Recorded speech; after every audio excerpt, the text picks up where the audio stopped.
Los dinosaurios son un tema del que probablemente nunca me cansaré de hablar, y todos los días me descubro pensando en estos lagartos terribles, incluso cuando quizá no debería. Recientemente me planteé algo que muchos amantes de los dinosaurios se preguntan: ¿por qué nunca hubo dinosaurios totalmente acuáticos? Y si tu primera reacción es decir que sí los hubo, entonces tal vez eres un dinonormie, porque en realidad cualquier criatura que pienses que es un dinosaurio 100% acuático no lo es. Ni este, ni aquel, ni siquiera esos. Y en su mayoría, lo que la gente cree que fueron dinosaurios de agua, en realidad eran reptiles marinos, que no estaban muy emparentados. No, en toda la historia de los dinos no conocemos una sola especie completamente acuática. Y esto me resulta muy extraño cuando te pones a pensarlo. Este grupo, si incluyes tanto a los no avianos como a los avianos, lleva más de 233 millones de años en la Tierra. Tuvieron un largo periodo como reyes del planeta, han vivido en todos los continentes incluida la Antártida, variaron enormemente de tamaño, lograron volar y suman más de 10.000 especies conocidas, y sin embargo, ninguno pasó tiempo completo en el agua. Mientras tanto, otros grupos como los mamíferos se han vuelto terrestres, aéreos y totalmente acuáticos, a pesar de llevar menos tiempo y ser menos diversos si contamos a las aves.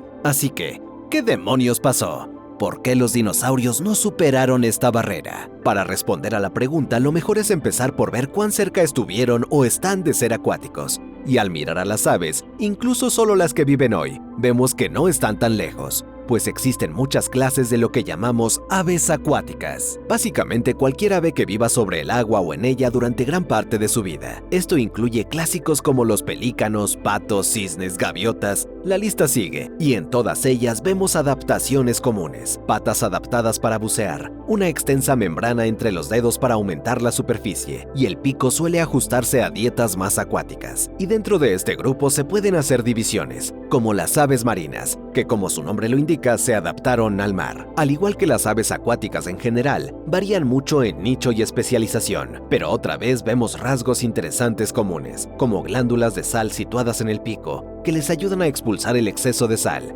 permitiéndoles comer y beber cosas muy saladas. Algunas incluso han renunciado a volar para convertirse en grandes nadadoras, como los pingüinos, que pasan la mitad de sus vidas en el agua, pero la mitad no es 100%. Por otro lado, hay especies como el gran albatros errante que aún vuela y muy bien, pero sencillamente vive encima del agua durante gran parte de su vida, sin posarse en tierra durante años. Pero una vez más, no lo hace a tiempo completo, y vive sobre el agua, no bajo ella. Distinción importante. Así que, ¿cuenta? Creo que no. Y aunque todas las líneas modernas de aves marinas evolucionaron después de la extinción del Cretácico, también hubo grupos cretácicos como Hesperornites, así que llevan un tiempo existiendo. Y aunque se acercan, no llegan. Ahora, pasemos al grupo más interesante: los dinosaurios no avianos. Y aunque la gran mayoría parecía rehuir al agua, de hecho, hubo unas pocas especies y familias que eran bastante buenas nadadoras, y en algunos casos, incluso semiacuáticas. Por supuesto, el grupo más conocido que encaja en esto es Spinosauridae, una familia de terópodos generalmente grandes que honestamente podrían haber pasado por cocodrilos con grandes patas, gracias a sus extrañas adaptaciones. Cada especie difería un poco a su manera, pero algunos indicios fuertes de que a este grupo le gustaba estar en o cerca del agua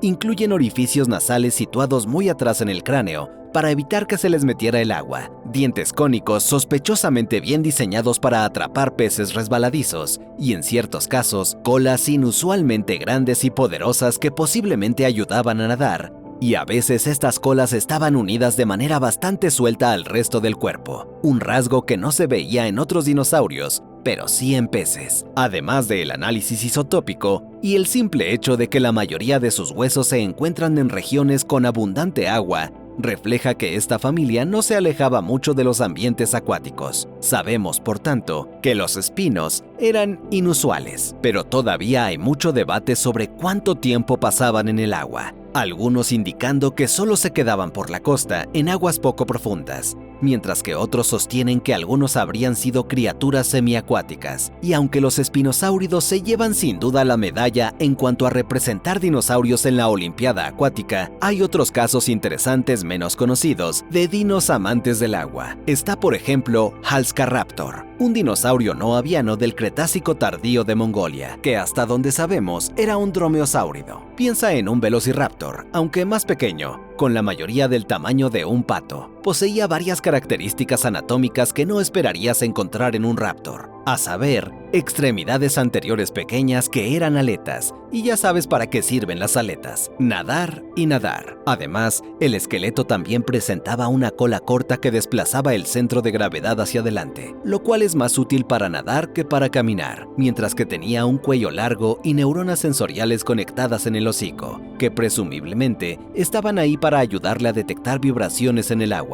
lo que lleva a la idea de que era un come-pescados, que se refuerza al ver sus dientes, que estaban curvados hacia atrás y eran muy numerosos, lo que le habría ayudado a atrapar peces pequeños. Y en la Mongolia Cretácica se podían encontrar aún más criaturas similares a Halskaraptor, pues formaba parte de un clado de parientes cercanos con adaptaciones parecidas llamado Halskaraptorine, que reunía al menos 5 géneros del Cretácico tardío. Al ser raptores, al igual que los espinos, eran terópodos, como las aves, así que este grupo parece haber estado más orientado al agua que otros dinosaurios, aunque hay casos de no terópodos algo más raros. Uno de los ejemplos más curiosos involucra a un iguanodonte llamado Lurdusaurus. Esta criatura vivió en el Cretácico temprano hace unos 112 millones de años en Níger, y su nombre se traduce como lagarto pesado. A primera vista este nombre puede resultar confuso. A pesar de que los adultos alcanzaban 9 metros, era tan bajo que el vientre casi rozaba el suelo, y aún así pesaba 5.5 toneladas, un peso sospechosamente elevado para su altura. Esa combinación de longitud y corpulencia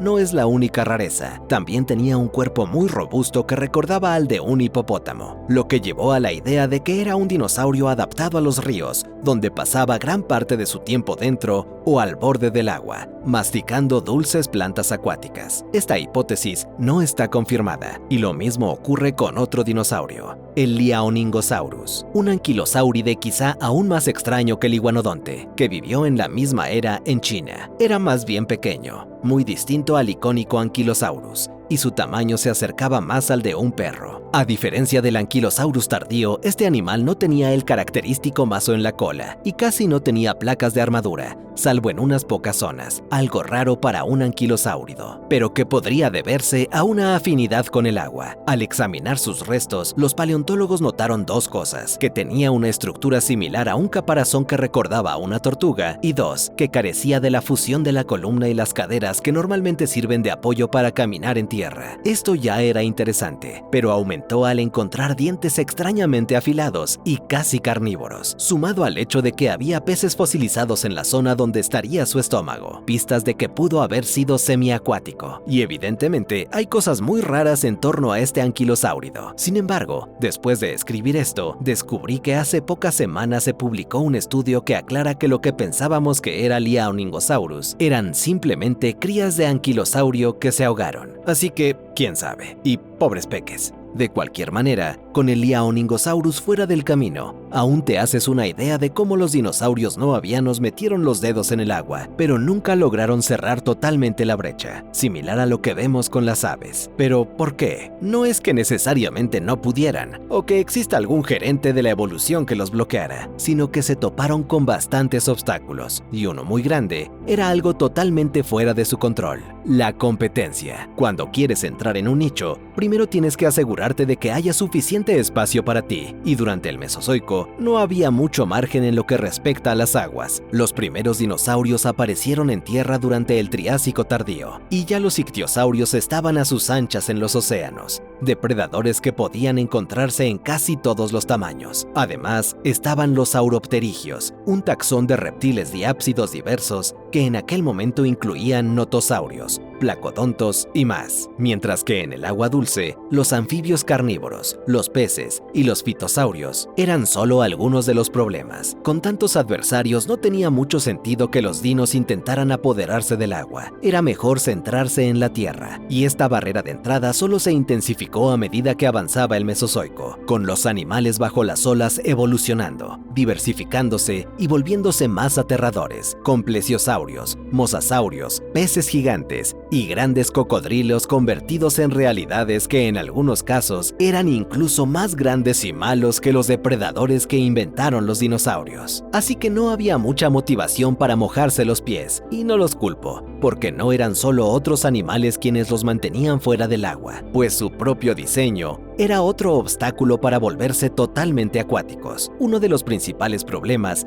parece tener que ver con su reproducción. Todos los dinosaurios son arcosaurios, un clado que incluye aves, dinosaurios no avianos, cocodrilos, pterosaurios y muchos más. Si revisas estos arcosaurios, verás que la gran mayoría, si no es que todos, son ovíparos, es decir, ponen huevos fuera del cuerpo. Esto es importante, pero también notarás que la mayoría de los peces son ovíparos. De hecho, el 97% lo son, así que podrías pensar que los dinosaurios eran candidatos perfectos para el agua, pero hay una diferencia clave entre peces y arcosaurios. Los peces tienen huevos blandos y gelatinosos, mientras que los arcosaurios ponen huevos rígidos y duros. En el caso de los dinosaurios, hechos de carbonato de calcio, tres cosas que no quieres si intentas poner huevos en el mar, pues este material está pensado para el intercambio de gases en el aire, no bajo el agua. Si los sumerges, los poros de la cáscara se saturan de agua, lo que haría que los embriones se ahogaran, porque los huevos también tienen que respirar. Incluso hoy se sabe que en ambientes muy húmedos, los embriones de pollo se ahogan. Además, su forma rígida complica su adaptación al sumergirse. Estas características son muy difíciles de cambiar, sobre todo porque son útiles en tierra, pero una manera en la que otros animales han sorteado este problema es volviéndose vivíparos, es decir, dando a luz crías vivas. Por ejemplo, mira a las serpientes. La mayoría ponen huevos en tierra, pero un 30% paren crías vivas, incluidas las totalmente acuáticas, como las serpientes marinas, con una sola excepción, los búngaros o kraits, que aún ponen huevos en tierra. Así que ahí está la solución. Si los dinosaurios hubieran querido ser totalmente acuáticos, probablemente habrían tenido que dejar los huevos duros y desarrollar la viviparidad. Sin embargo, curiosamente, esto parece ser más difícil para ellos que para otros animales, incluidas las serpientes, que son lepidosaurios. Este superorden, que también incluye a los lagartos,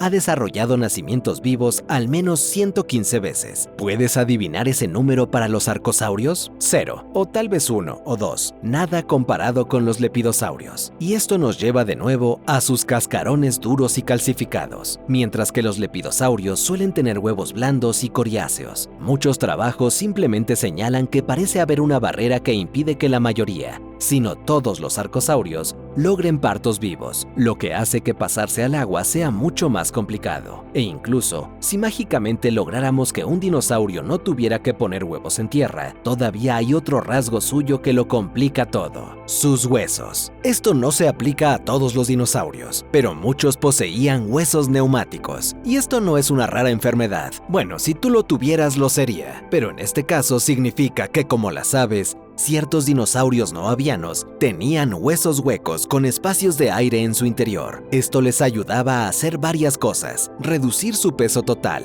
lograr una distribución de masa esquelética que ayudaba al equilibrio, especialmente en la cabeza y el cuello, y finalmente, a los voladores les ayudaba a volar a mayores altitudes. Todo esto está muy bien, pero resulta que los huesos huecos no son lo mejor si quieres nadar durante mucho tiempo. La cantidad de aire que retenían hacía que los dinosaurios con esos huesos fueran como pollas vivas, lo que les dificultaba bucear y mantenerse sumergidos. Para superar esto, los huesos tendrían que densificarse con el tiempo, lo cual es posible. Lo vemos en algunos espinosáuridos, pero sin duda requiere mucho reajuste y necesitaría una gran oportunidad en un nicho que haga que la evolución renuncie a los beneficios de la neumatización. Además, de entre los muchos dinosaurios con huesos huecos, muchos también poseían algo llamado sacos aéreos, estructuras internas que ayudaban a operar una forma muy eficiente de respirar, pero no sienta bien con el agua, y aumentando los riesgos de compresión al sumergirse. En otras palabras, entre más sacos aéreos, más posibilidades de que algo salga mal al bucear. Y hoy en día vemos que, incluso los pingüinos, para bajar profundo, tienen que hacer grandes ejercicios de respiración antes de vaciar los gases de sus sacos aéreos. Y aún así, no es perfecto. Así que hay mucho trabajo que hacer para reestructurar su sistema respiratorio. dinosaurio. Y esa es otra parte del pastel. Además de las barreras específicas, hay barreras generales que impidieron que los dinosaurios evolucionaran hasta ser totalmente acuáticos. En otras palabras, volverse acuático no es tan fácil para nadie, y hace ver que un no-hit run de la saga de Souls parezca un paseo por el parque. Parte de esto porque los animales que hacen la transición tienen que reorganizar muchos sentidos. La vista, el oído, el olfato, todo necesita una puesta a punto para funcionar eficazmente en el agua, lo cual ya habrás notado al abrir los ojos bajo el agua, sin mencionar que también tienes el dilema de la locomoción. En las ballenas, las manos se convirtieron en aletas y evolucionaron una cola, pero eso no es tan simple en los dinosaurios no avianos, no era algo universal, pero varios grupos durante el Mesozoico adoptaron ciertas tendencias que hacían improbable que desarrollaran características para la locomoción acuática. En los terópodos, muchos grupos iban teniendo brazos más pequeños a medida que el tamaño del cráneo y las mandíbulas se volvían más importantes, mientras que en otros el enfoque estaba en el planeo y el vuelo, lo que lleva a las alas en lugar de a las aletas. Y en los ornitisquios y saurópodos no es universal, pero vemos que muchos desarrollaron miembros robustos y cortos diseñados para soportar peso, lo que los alejaba de la meta acuática. La mejor y más fácil conversión estaba en las colas de los dinosaurios, que podían volverse largas y poderosas, como ocurrió en algunos espinosáuridos. Pero eso no basta. Esta lista de problemas para la posibilidad de dinosaurios acuáticos ya se está haciendo bastante grande, y tristemente no termina aquí para nuestro grupo favorito, pues hay otro asunto relacionado con algo muy propio del grupo: el tamaño. Pues muchos de los dinosaurios, concretamente los no avianos, eran, como sabes, bastante grandes. Y no es que estemos pensando solo en los famosos colosos. En general, eran corpulentos, con el dinosaurio promedio pesando unas 3.85 toneladas, más que casi cualquier coche que puedas conducir en una carretera. Ahora, estos tamaños promedio les sirvieron de mucho, permitiéndoles volverse intocables para otros grupos, ayudando a que siguieran siendo los reyes de la Tierra, ya que los animales más grandes suelen tener costes de conversión más altos que las criaturas pequeñas o medianas, y vemos que la mayoría de los animales que pasaron al agua a tiempo completo descienden de animales que no eran tan enormes. Basta con echar un vistazo a los ancestros terrestres de las ballenas, sirenios, mosasaurios y sauropterigios, que eran unos chiquillos comparados con sus descendientes. Y teniendo todo esto en cuenta, llegamos a la conclusión de que, aunque técnicamente no era imposible, los dinosaurios lo tenían muy difícil, y las aves aún lo tienen. Hubo una buena oportunidad que llegó después de la extinción KT, pues al desaparecer muchos de los grandes malosos del agua, se abrió el nicho. Por desgracia, muchos dinosaurios también se fueron, y los únicos supervivientes fueron los dinosaurios avianos, que en ese momento estaban más interesados en volar o nadar solo de vez en cuando, y probablemente no les habría ido tan bien comparado con los mamíferos que también sobrevivieron, que sí habían evolucionado la viviparidad, lo que les facilitaba la transición. Vemos que 10 millones de años después del asteroide, ellos, o sea, nosotros, ya habíamos dado el salto. Así que mala suerte para los dinosaurios, aunque quién sabe, tal vez algún día las aves se metan en la piscina y no miren atrás, lo que lleva a la interesante pregunta de cómo habría sido exactamente un dinosaurio acuático. Por supuesto, es altamente especulativo e imposible de responder, pero creo que se puede hacer una conjetura informada examinando cuáles fueron los arcosaurios más adaptados al mar de todos los tiempos. Por un amplio margen, los talatosuchios, y más específicamente la subfamilia de ellos llamada Metriorhincoidea. Si sabes, sabes. ¿Recuerdas cómo dije que quizá uno o dos arcosaurios desarrollaron partos vivos? Pues esta familia es uno de esos casos, y de todos los arcosaurios fueron los más ajustados a vidas pelágicas, con la posibilidad de haber logrado el estatus de totalmente acuáticos, mientras que sus ancestros se parecían superficialmente a cocodrilos. ¿Qué cambios experimentaron? Perder las escamas, reemplazarlas por piel lisa e hidrodinámica, y sus manos y pies se transformaron en grandes aletas en forma de remo, 4 en total. A diferencia de lo que ocurrió en sirenios y cetáceos, que tienen 2 aletas delanteras y una gran cola. Y hablando de colas, estos cocodrilianos marinos también trabajaron en ellas, desarrollando aletas caudales de forma vertical. En conjunto se parecían un poco a los mosasaurios, así que quizá algunos dinosaurios no avianos también lo harían. Y francamente, imaginar un espinosaurio o un tiranosaurio como una criatura tipo mosasaurio no es precisamente tranquilizador. Y en el caso de los dinosaurios herbívoros, tal vez habrían evolucionado la capacidad de alimentarse de pastos marinos y visto sus adaptaciones defensivas cambiar para ser más compatibles con el agua, convirtiéndose en estructuras similares a las vistas en peces espada, peces sierra, etc., tomando como regla general que cualquier cambio tendría en cuenta la hidrodinámica. Así que no creo que múltiples cuernos o tagomizers se quedarían. Dicho esto, los dinosaurios también podrían haber tomado caminos menos tradicionales para volverse plenamente acuáticos, como han hecho algunos grupos, incluyendo los desmostilios, que a pesar de ser acuáticos, conservaron sus extremidades y no se preocuparon tanto por la velocidad, priorizando el tamaño como elemento disuasorio. Y dado que los dinosaurios ya dominaban esta parte, quizá habrían evolucionado de la misma manera, viviendo vidas más lentas y relajadas que consistieran en caminar por el fondo marino. O quién sabe, quizá aquellas viejas reconstrucciones que mostraban dinosaurios en pantanos podrían ser canon. Y en el caso de las aves, supongo que es demasiado pronto para decirlo, pero para reiterar, aún les quedaría un largo camino por recorrer. Y francamente, si el futuro depara aves totalmente acuáticas, puede que no sea algo bueno, ya que probablemente implicaría que la Tierra sufrió un serio desajuste, algo que preferiría evitar. Gracias por ver este video de Zoextinto. Nos vemos en el próximo.